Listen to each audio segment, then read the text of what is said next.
The Anchor Hawking Glass Corporation brings you Crime Photographer.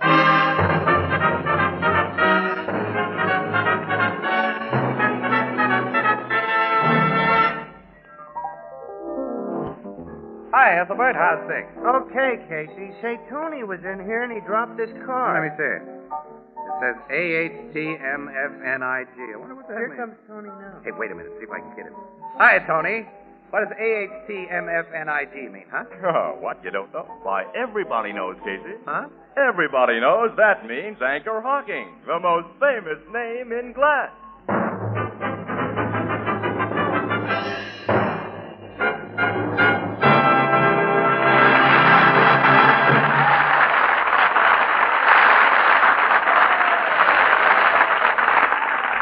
Good evening, ladies and gentlemen. This is Tony Marvin.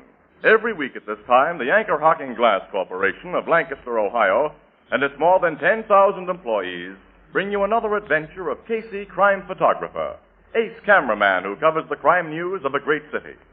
Written by Alonzo Dean Cole, our adventure for tonight, Queen of the Amazon.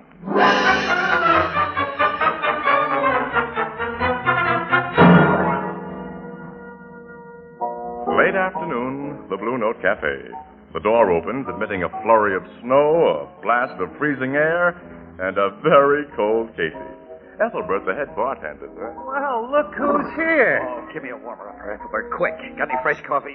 Sure, Casey. Chilly out, huh? Chilly. My fingers are dropping off, and there's no feeling in my feet. I think they're going to drop off. I guess winter's pretty hard on you delicate people. Nuts to you. Here, this'll make you feel better.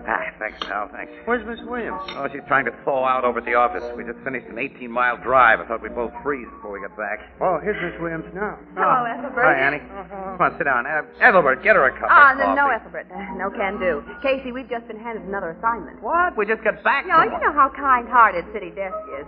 We now get back into our nice cold automobile and drive out to a little farm near the Lindenhurst Aircraft Plant. Oh, near Lindenhurst Aircraft. Well, that's 20 miles out and 20 miles back, Yeah, Annie. that's all. And we cover an attempted burglary. An attempted burglary. Oh. The woman who runs the farm caught the burglars before they could take anything. The two yeggs are now in cells at the old Turnpike police station. Annie, there's no news value in that kind of a yarn. Certainly not enough to warrant a 40-mile drive in zero weather. Listen, I'm going to go up and talk to that murderer that calls himself a city editor. I'm going to tell him Now, this. hold it, Casey. What? We're going to have a swell comedy story. Comedy? Mm-hmm. The two would-be burglars took quite a beating from the little farmerette who discovered them. You see, she used to be with a circus. Her specialty was bending iron bars into pretzel shape. And she was billed as Marina, Queen of the Amazon. A circus strong woman. Uh-huh. Imagine two dopey eggs trying to rob a circus strong lady. Yeah. You think it'll be worth a long, cold drive, Casey? Nothing's worth that, but let's go.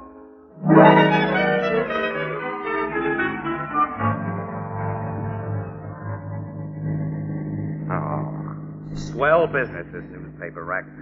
Only dope stick to it, Annie. My feet are like chunks of ice. I can hardly work the brakes in this Oh, car. now stop crabbing, Casey. I'm cold, too. What, you are? Oh, hey, look, let me tuck that blanket around you a little better. Okay. There you are, honey. You know, City Desk shouldn't have sent you out here on a day like this. Why not? I'm no softy. And I'm looking forward to meeting Marina, Queen of the Amazon. She sounds interesting. Sounds like a homely mess of muscle with the personality of a male gorilla. Oh, that must be her place, just ahead of us. Yeah. Say, look, has she got a regular name, or do we just address her as Your Majesty, Queen Marina? Her real name is Millicent Hodges. Millicent? Mm-hmm. It's a nice-looking farmhouse she has. Not bad. Well, I'll turn in and we'll park in the driveway. Oh, she's back near those chicken houses. That must be her, Casey. Yeah. Is she big? I guess 6 feet 2 at least. Good 300 pounds. None of it's fat. I'm going to stop here. Now she's seen us. She's coming over. Hey, Annie, you know something? You've got a pretty face, kind of a baby face. Yeah. Let's get out. There's something I can do for you folks? Are you Miss Millicent Hodges? Yeah, that's me. We're from the Morning Express. We'd like to get the facts about the trouble you had here today. Oh, I didn't have no trouble, mister. That's what them two fellers had who tried to rob me. Yeah, I can believe that. This is Miss Williams. My name is Casey. Pleased to meet you. Hello, Miss Hodges. I kind of figured some of your reporters would be getting out here pretty soon. Well, I hope you won't mind telling us about what Of happened. course I don't mind. Like you probably heard, I used to be with a circus, and my kind of folks never hates publicity. Oh, but no use talking out here in cold. Come inside the house where it's warm. Oh, that suits me fine. Me too. I like cold, bracing days like this, but they must be kind of tough on you little people. Oh, that'll hold you for a while, Casey. Here, step in. Thanks. Oh, heat again. This is swell. Get yourself chairs near the stove and sit. Oh, here's a nice, comfortable one, Miss Williams. I'll take my knitting off it. Oh, you're knitting socks. Uh-huh. For a gentleman friend. I wish I was your gentleman friend, Miss Hodges. Why, Mr. Casey. Those socks will really keep a guy's feet from freezing. Look at the wool in them, Annie. And Miss Hodges knits beautifully. Argyle. Oh, it is Miss Hodges, isn't it? Well, that's right. I ain't ever been married yet. But you want to hear how I caught them two bums and knocked their heads together? Yes. Yeah, I'd like to shoot some pictures of you, too. Oh, I hope you don't mind if I powder my nose and push up my hair first. I wouldn't like the circus folks who know me to think I'm letting myself go since I went back to farming. Sure, Miss Hodges. Go right ahead. When did you leave the circus? And you said you went back to farming? After the old folks died and with the war coming on, it seemed growing food was more important than weightlifting. Oh, well, now you can take my pictures anytime you want to. Oh, I hope I look a little better than I did before. You look swell. He's one of them flattering men, ain't he, Miss Williams? Well, I've never noticed it. Look, if you'll sit down and tell Miss Williams your story, I'll just take some informal shots while you're talking, and then later I'll ask you to pose for a few. All right. Well, about them burglars. Now, I left the house to go out to the cow barn, which I do at just that time every day. Until a week ago, I had a good old watchdog who stayed here while I did such chores, but he died suddenly. Got something poison, I think. Oh, well, that's a shame. Well, when I got inside the barn, I remembered that I clean forgot something. So I started to go back for it. And what did I see but a couple of strange fellas sneaking into my house by the back door? Oh, Mr. Casey, you took a picture. Yes, Miss Hodges. Oh, I hope it didn't look awful. Mm-hmm. I snapped it then because I thought you looked especially nice. I don't trust you at all. I never lie to a good-looking woman. Oh, you. Getting back to your story, how long do you usually stay in that cow barn, Miss Hodges? At that time, a good hour at least. Well, then, if you hadn't forgotten something and gone back Them to... fellas would have gotten away with what they tried to do. But they didn't. I snuck back to the house soft and easy. It must have taken me a good 15 or 20 minutes. And here was them two burglars trying to bust open the trunk in my bedroom. Before they had time to think, I grabbed them, taught them a lesson, and phoned the cops to come and pick up the pieces. They were trying to open a trunk in your bedroom? Yeah. Come on, I'll show you. There. That old circus prop trunk. Looks more like a steel safe than a trunk. Well, it was built special to carry the big weights I used in my act. It's almost as strong as a safe, and there's a doggone good lock on it. Take a long time to open that trunk without a key, and I always carry that with me. You keep something valuable in that trunk, Miss Hodges? Why, nothing any burglar could cash in on, very heavy. I use it for storage. There's mostly just clothes in there and linens. Miss Williams, well, it's kind of what you call my hope chest. I see. Just because a girl is big doesn't mean she has to die an old maid. Well, you're not the old maid type, Miss Hodges. I ain't going to be one either. Say, is everything in this room just as it was when you discovered those two men? Pretty near the same. This dresser set looks like silver. Teddy Sterling. I won it in the ladies' wrestling contest. This very handsome clock. The case is solid 18-karat gold. I got it for busting a hammer throw record.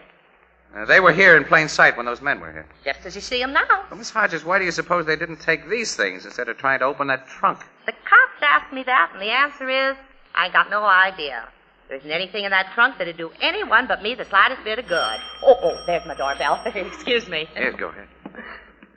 Casey, why do you suppose... This attempted burglary is becoming interesting, Annie. Why do you suppose that watchdog was poisoned last week? Oh, I'd forgotten about that. Ambrose, Queenie, my darling. Ambrose, I have company. Company? Oh, Miss Williams. Mr. Casey, will you come out here? Sure, Miss Hodges. Oh, I want you to meet my friend, Mr. Higginbotham. How are you? Mr. Higginbotham? How do you do? Mr. Higginbotham works at the Lindenhurst Aircraft. He's one of their most valuable men. Miss Williams and Mr. Casey are from the newspaper, Ambrose. Oh, about the burglary, I suppose. You heard about them burglars, Ambrose? Yes, policeman told one of the guards at the plant, and the guard told me. I'm so glad you caught those crooks, Queenie. They were trying to get into our trunk, dear. They might have cleaned me out of house and home if I hadn't stopped them. Yes.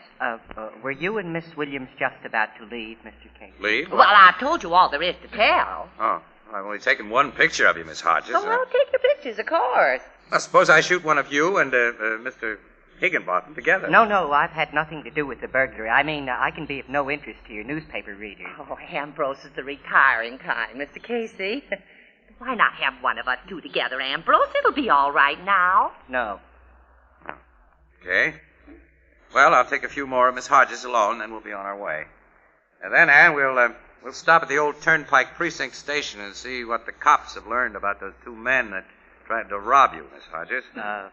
Why will you do that? Well, it's my line of business, Mr. Higginbottom. And besides that, I'm a curious guy.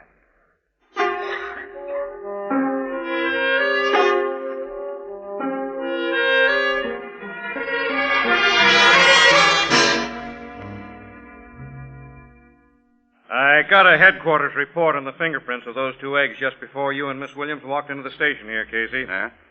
One of them is Gus Newton, Gus Newton? Well, he's a notorious safecracker. one of the cleverest boxmen in the racket. Well, he's always going out for furs and jewelry, big stuff. Yeah, he must have been awfully low on the chips to be prowling a farmhouse. Well, did you make him talk any? You can make his kind talk, Miss Williams.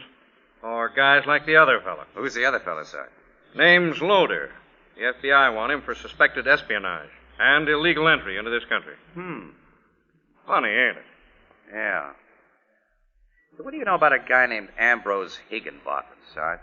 Oh, he's the little shrimp Big Queenie's sweet on. Works for the Lindenhurst aircraft. Yeah, that's the guy. Is he okay? He couldn't hold a job at Lindenhurst if he wasn't.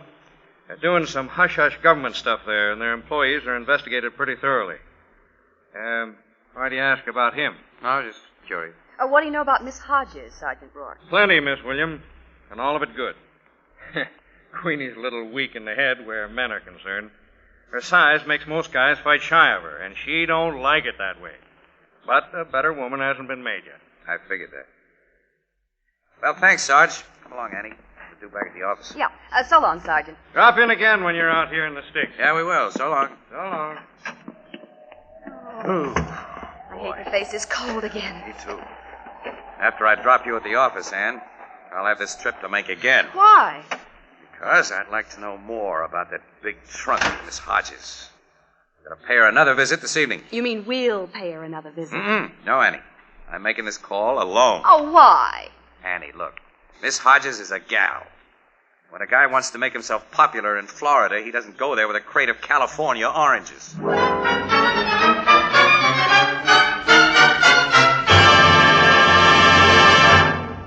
You know, once most weddings were in June, but today there are almost as many marriages in January. So if you have the problem of selecting a wedding gift, I'd like to suggest Anchor Hocking's amazing new kind of dinnerware, Jadeite.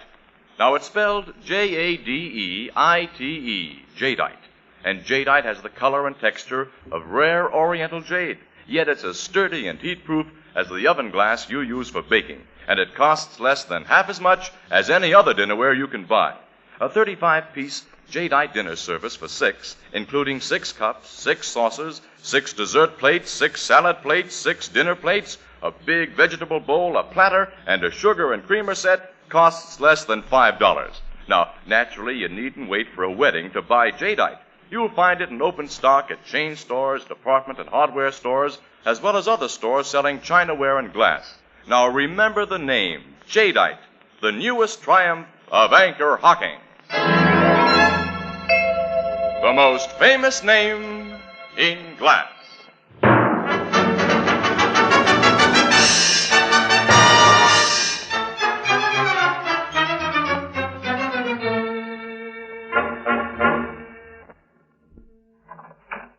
Mr. Casey! Good evening, Miss Hodges. I hope you'll forgive me for intruding on you again, but some of the pictures I took of you this afternoon didn't do you justice, I thought, and, well, I thought you might be kind enough to let me shoot some more. Why, of course. Come in. Oh, thanks very much. That pretty little lady, Miss Williams, isn't with you. No.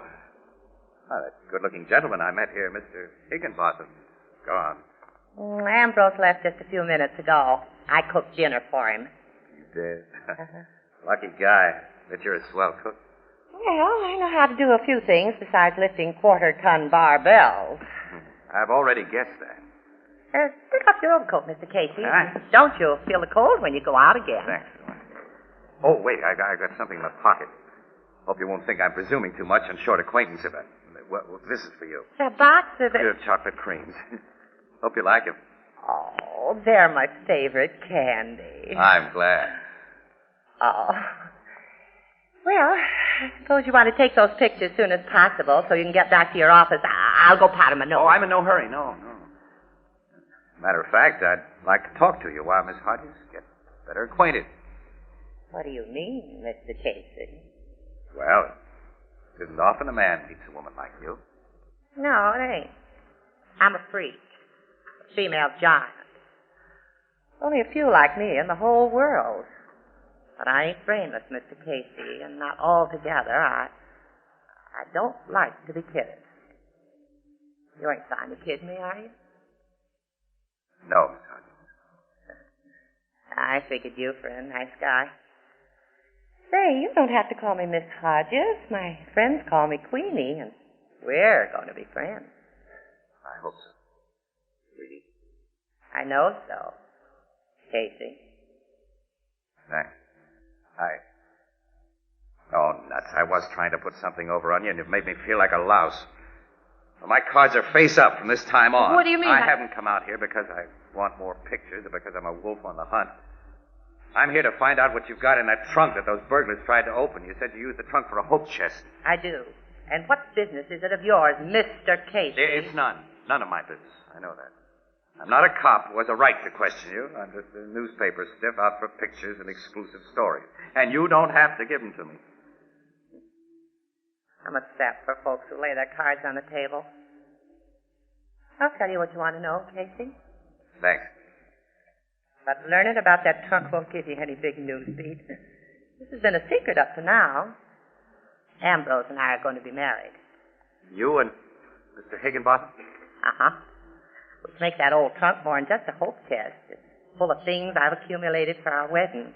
Clothes, nice linens, plus a lot of U.S. savings bonds Ambrose has given me to put away. Savings bonds? Yeah, made out in my name. That's why I told you this afternoon that nothing in the trunk could do a burglar any good. But there's nothing there but clothes and linen and savings bonds in your name? In my name and his. Oh, I'll open the trunk and show you. Come on. Ambrose and I have been having some little arguments about them bonds. You see, he's been giving them to me at least one a week ever since we got secretly engaged last September. We kept our engagement secret because he was getting a divorce. Oh, divorce? Uh-huh. He got it only 10 days ago, and then to celebrate, he wanted me to let him have the bonds so as he could cash them in and buy me a swell wedding present. I see. But I said, no, we'll just let them bonds stay as they are and draw interest. They're the only wedding present I want, I told him. But 10 days ago, you refused to let him have the bonds. Yeah. He was pretty sore about it. And he was sore again tonight because I wouldn't let him have them after them burglars were here. He'll get over his mad. I carry the only key to this trunk around my neck. It's kind of precious to me. It's my future, Mr. Casey. Yeah, I understand. Yeah. Now, it's open. See for yourself. The bonds are in this compartment in them sealed manila envelopes. And sealed envelopes? Yeah, Ambrose gave them to me that way so I get a big surprise when they're finally open. You see, I don't know how big those bonds are. Some may be only 25, some may be hundreds or bigger. Queenie, will you open one of those envelopes now? Oh, I couldn't do that. Then I'll have to do it. No, give me that. I won't let you. You're too late now to stop me. Look! It ain't a bond. It's just paper. Draftsman's tracing paper. It's a plan of some kind. Like only a small section of a plan, like part of an airplane wing. I don't understand. I think I do. Queenie, your Ambrose works in the drafting room of Lindenhurst Aircraft. They've been working on jet propulsion planes, and your Ambrose has been tracing blueprints. He didn't dare keep those tracings, so he tricked you into keeping them. And when his copying was complete, he tried to get the sections back from you, but you refused to let him have those envelopes. which accounts for the attempted burglary today. Oh, you don't mean that Miss Ambrose... Hodges, one of the burglars you caught here is a known enemy of our government. I can't believe it. Because you're a fool. Ambrose! Hello, Higginbottom. Put up your hands, both of you. Okay. Put 'em up, Queenie, or I shoot. All right, Ambrose. Now, stay that way. I saw your car pull up in front of this house tonight, Mr. Casey. I thought it best to stay around. I let myself in very quietly and have been listening. You're selling out your country. You're something I hoped I'd never meet. A traitor. Certain people will pay me well for those plans. And you conned me into helping you. Nobody would suspect you of hiding stolen plans, and it was so easy to make you believe that I was your devoted future husband. Yeah, it was a sin. Until now, fella, I thought a worm was the lowest thing on earth. Your opinion doesn't matter to me, Casey, or hers either. In a few minutes, you'll both be very dead, but first I'll take my savings bonds from this trunk. No, you won't. Don't close that. Don't lock it. Swell work, Queenie. When he had his eyes on you, I got him. Pick up that gun I knocked out of his hand. Oh, I ain't bothered with any gun. I just want my hands on that rat. Don't let her touch me. Help. Marco! Put up your hand. I forgot to tell you, fools, I had friends outside. Come in, Joe. This Ambrose, this weakling, had to call for our help. He could not handle these people alone. This Casey jumped me, Marco. She had killed You're me. a bungler. You even let her lock the trunk again. She has the key in her hand. Take it from her, Joe. Yes, Captain. You don't have to take it. I'll give it to him. Here. Captain, it is broken. Useless. I just busted it in pieces for you, and it's the only key there is. Queenie, you're some gal. Ambrose, the garage adjoins this house. Yes, sir. There's a door into it from the kitchen. You and Mr. Casey will proceed to that garage, Miss Hodges. I ain't They going got to... the drop on us, Queenie. Better do as they say. You're correct, Mr. Casey. Both of you, go. All right. Open that door, Ambrose. I will. You ready, Joe? Yes, Captain. Go into that garage, Miss Hodges and Casey. Okay. Joe, now! Look out, Casey! Oh, you hit him from behind. I'll fix you! Get this big woman, too, with your blackjack. I am trying. Got her. She almost got us first. She is more strong as a elephant. Get rope. Bind their hands and feet and gag them. Why don't you kill them now, Marco? Get it over. The important thing now is to get those plans.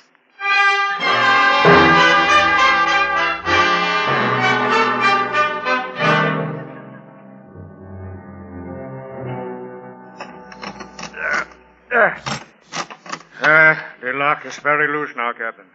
It's beginning to break free. It has taken a very long time. His strong lock.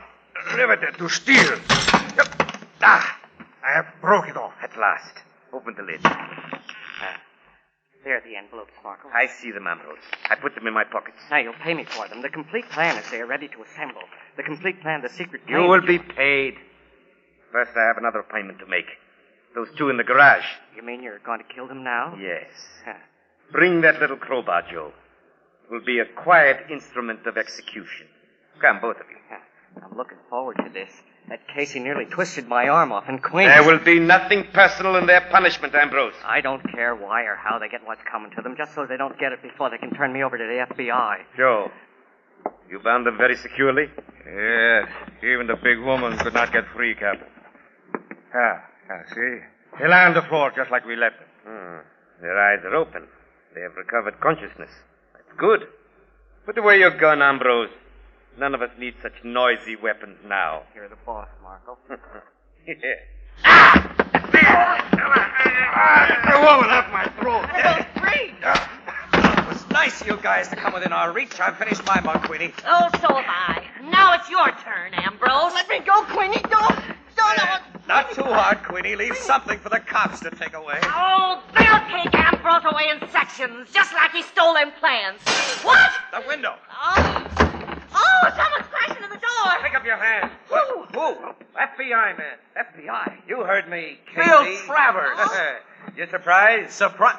Am I? How did you get here? Why? We've been waiting for Higginbotham and these guys to come out of the house and walk into our arms. But then when we heard a battle going on in the garage here, it seemed best to cut in. Hey, you've done a job on these birds. Wait a minute, Bill. You knew about Higginbotham and those stolen plans? Well, the FBI doesn't miss many bets, Casey. I'll say they don't. Well, we've been wise to little Ambrose ever since he first traced the section of a secret jet plane blueprint and smuggled it out of Lindenhurst plant. And after that, we made it easy for him to trace and smuggle out sections of the wrong blueprint. The wrong one? That's right. You see, we had an idea that Higginbotham was using this place as a hideout for the false plan. But our real concern was to find the big boys. You mean you were watching them in this house when I came here? Uh-huh.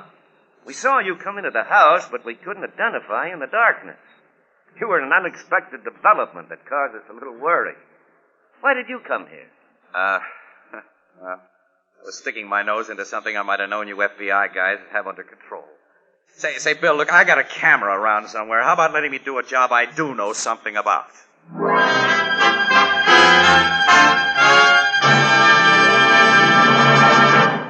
We'll join the crowd at the Blue Note in just a moment, but first let me ask you a question. Tell me, are you proud of the coffee you serve? Well, here's a way to make delicious coffee at a moment's notice without fuss or bother of any kind. All you need is a spoon, a cup, and a glass jar. A glass jar of soluble coffee. Put a spoonful of this delicious new kind of coffee in a cup, add hot water. That's all there is to it. But be sure your soluble coffee comes to you in convenient Anchor glass jars. That Anchor glass jar saves you so much trouble in measuring. There's no waste from spilling. And what's more important, glass jars protect the flavor and freshness of soluble coffee against harmful moisture long after the jar is opened. Enjoy a cup of good coffee whenever you want it. There's no more fuss or bother than pouring out a cup of hot water. Use soluble coffee out of clean, sanitary Anchor glass containers. You know, 2/3 of the packers of soluble coffee protect their products by using clean, sanitary Anchor glass containers and Anchor caps. Both products of Anchor Hocking. The most famous name in glass.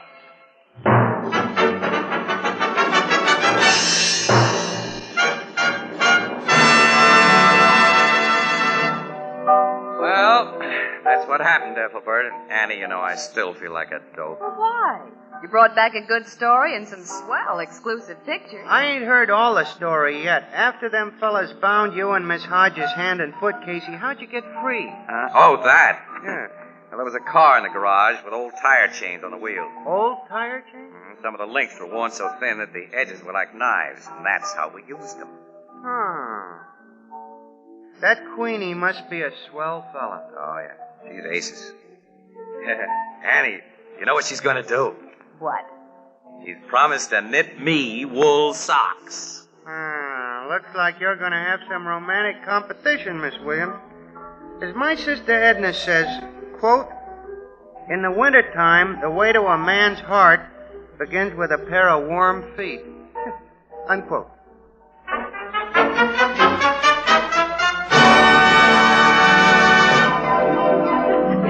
Crime Photographer, starring Stotts Cotsworth as Casey, is brought to you each Thursday by the Anchor Hocking Glass Corporation, makers of Fire King Oven Glass, Anchor Glass Containers, Anchor Caps and Closures, all products of Anchor Hocking, the most famous name in glass.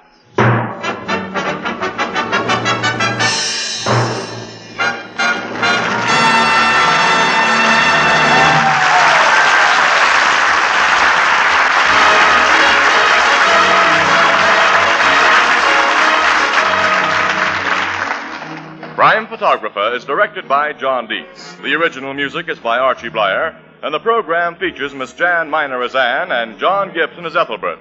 The part of Queenie was played by Hope Emerson, and Herman Chittison is the Blue Note pianist. This is Tony Marvin saying goodnight for the Anchor Hocking Glass Corporation of Lancaster, Ohio, with offices in all principal cities of the United States and Canada.